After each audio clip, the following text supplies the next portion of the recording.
Shepherd's Bush Empire, I really feel that our lives changed. I think that we really always said that if we were given a shot, that we were, that we belonged there. That day it actually happened. It was a hash mark in our life.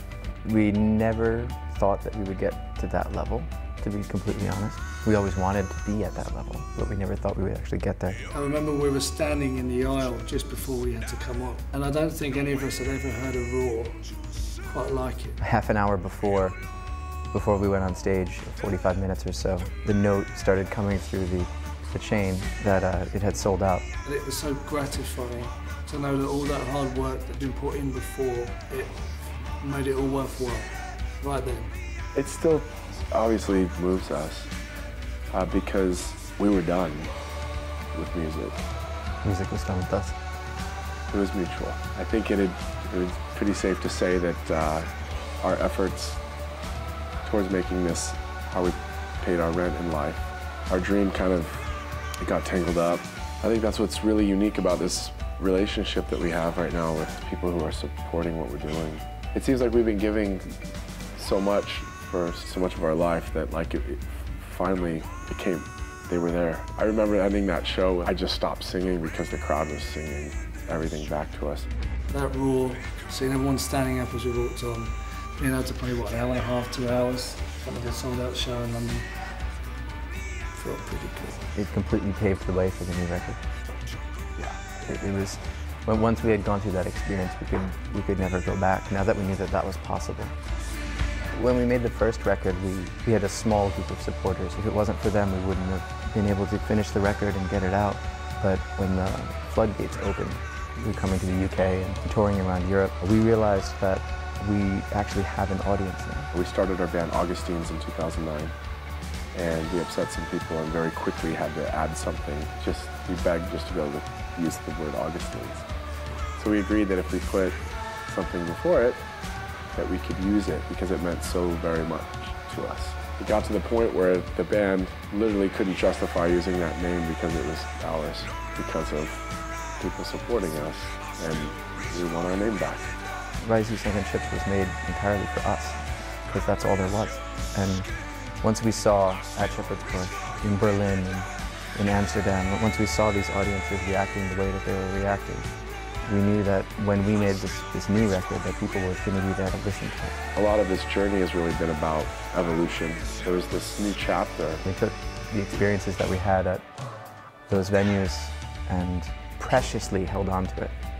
The memories of what it's like to have an audience singing back to you, to have people standing and cheering. And we held on to it and we tried to respect it and embrace it at the same time. Possibility and hope, they don't come to visit every day for people. And they certainly evaded us for years. I think when we flew home, we started realizing this thing might have legs.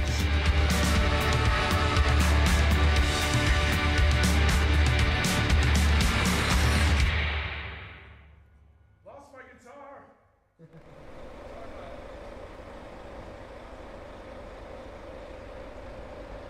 Do it for me, man. It's all you. God, let's not fuck up on stage.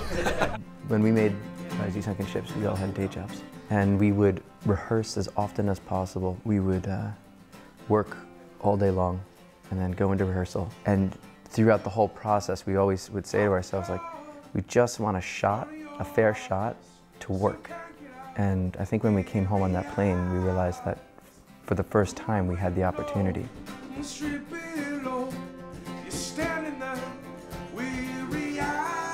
I think we completely changed our entire approach to making music for this record. And I certainly went about writing songs much differently than I ever have. I consciously did not write while on the road.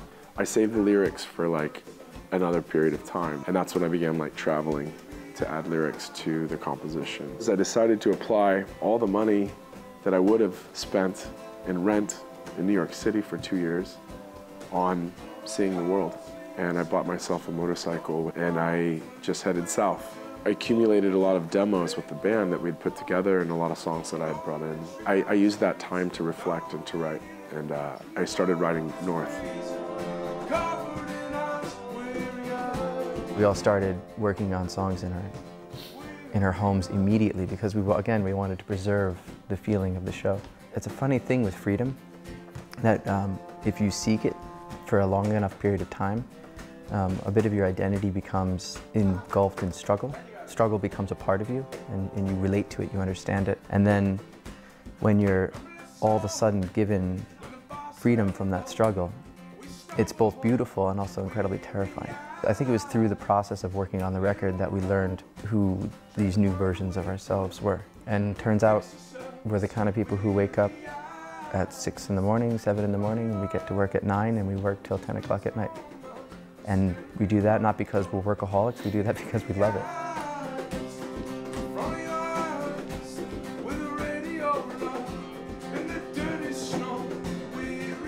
When I was a boy, I had to sing in choir at school. I always thought of this room when I was on tour and feeling suffocated. I don't know how I put it together that why don't I just call the school? And I called the school and I said, "Hi, it's Billy McCarthy. I went to grade school there. Would you mind terribly if I came and wrote in the old music room?" And they said they would love it. And I went, and they allowed me to go there. They gave me the keys. And I think it was sort of a full circle thing because our past record dealt with a lot of struggle and a lot of stories that were abbreviated. But I thought that going full circle, going back as far as I could in my life as a writer and beginning anew and really searching for hope. All these themes spun and spun with no answers, with no direct path, with no clear vision, but they were constantly with us and a part of us.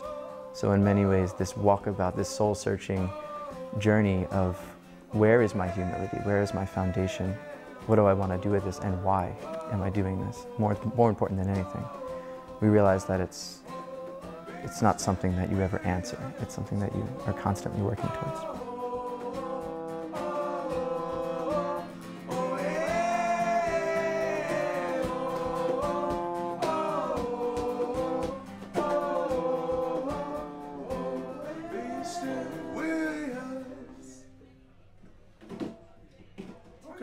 Do the drum and sing.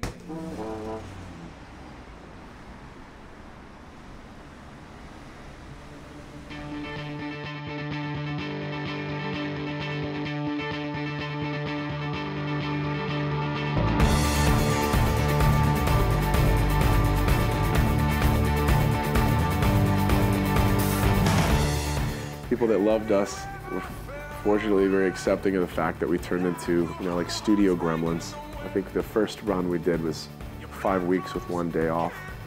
We gave everything, every single thing we had to this. And in fact, we endured like one of the worst snowstorms that New York's seen in its century.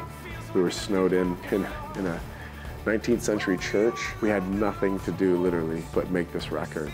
And it was the best thing that could have ever happened, being snowed in like that. And I think when it ended, we had a very strong sense of what we had accomplished and where we were going. And then at the same time, we realized that a new phase was starting. Where do we see Augustines going? It's really it's all just a bunch of fodder, really, and talk. Really, this is just about guys standing on stage, singing their heart out and playing like their life depends on it. That's all we've ever done. That's what we do. I think it would just being honest. We'll just keep doing what we've been doing all along. We'll work hard, we'll give 2,000%, and we'll just keep playing and stay out on the road as long as possible. And hopefully that will take us to newer countries, newer territories, places we've never seen before. We'll get to meet people we've never met before. We're going to continue doing exactly what we always do. Throughout the process, I promised to myself to stay as grounded as possible and to stay myself and not let any other junk change that.